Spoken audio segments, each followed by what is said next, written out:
Many years ago, I wanted everyone to be okay and not use and not drink. And I just remember working in a shelter on a Christmas and I was making a turkey, and I'm not a cook, and it was like a turkey in a bag.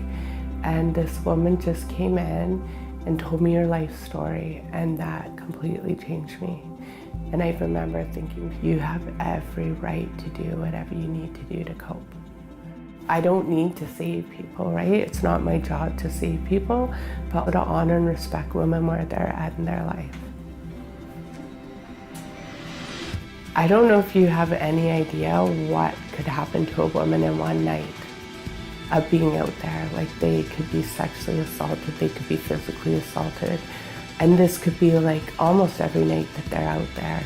And so just to provide them a safe place to sleep, food to eat, clean clothes, is part of hopefully bringing them in so they feel safe to stay.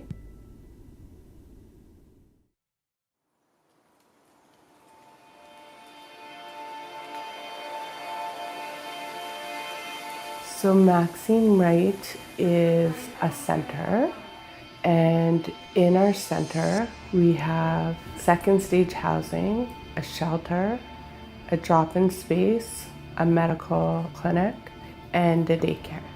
We practice a harm reduction and anti-oppressive approach when we're working with women.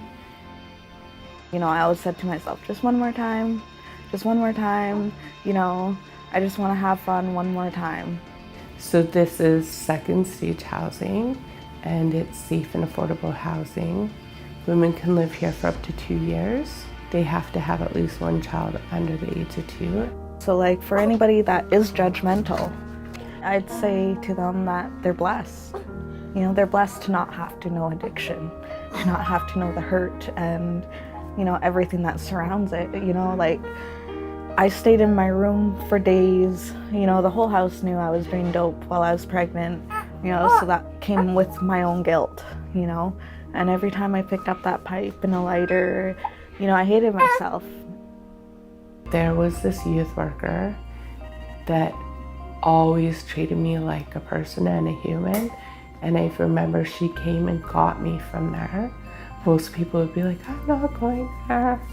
And she took me up the mountains to North Van and had a snowball fight with me. Like, she let me be a kid. But that, like, it has always been a piece of me, right? Like, that unconditional regard, like treating people like humans regardless. Our job is to be consistent with how we are every single day.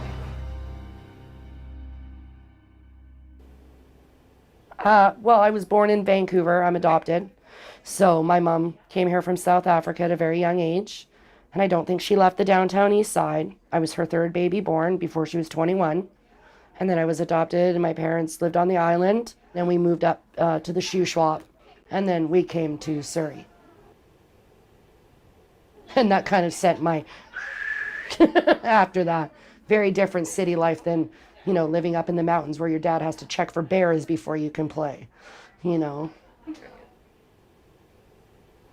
And I got pregnant when I was 35, and I didn't find out I was pregnant till around 13 and a half weeks.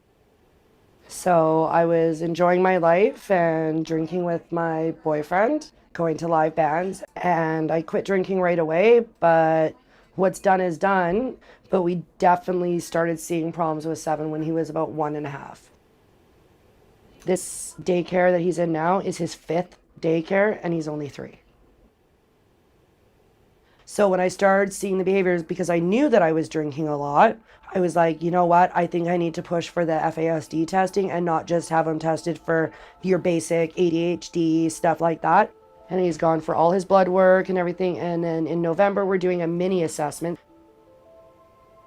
Because of all those other daycares that we went to and them not being able to handle him and them treating him badly, like locking him in a high chair as a form of timeout, even though he's 60 pounds and 44 inches tall. And they're telling him all the time he's a bad boy or the other kids aren't having a good time. When I saw the sign go up here for openings in their daycare, I jumped on it. I didn't care that we'd have to take 2 buses in the rain. It's going to be snowing soon. It's going to be minus temperatures. So I live 2 buses away, so we have to travel from here to the SkyTrain. From the SkyTrain, we take another bus to our house and then walk, and then we do it all again the next day. But it's worth it. It's worth it because he's happy and he's not showing signs at home of bad experiences at the daycare. She's healthy. She's chubby. She's breastfed. If I could go back, I wouldn't have drank because, you know, I'm 13 years clean of being a hardcore addict, and I did have a child born addicted to drugs. And I never wanted my child to ever have to go through something like that again. And then for this to happen, I just said, well, you know what? I'll just deal with it every day at a time.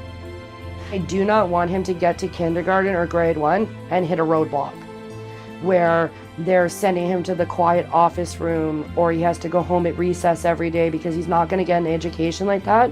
And being born to a mother that was in addiction, he has a higher chance of walking that life route, and I can't let that happen.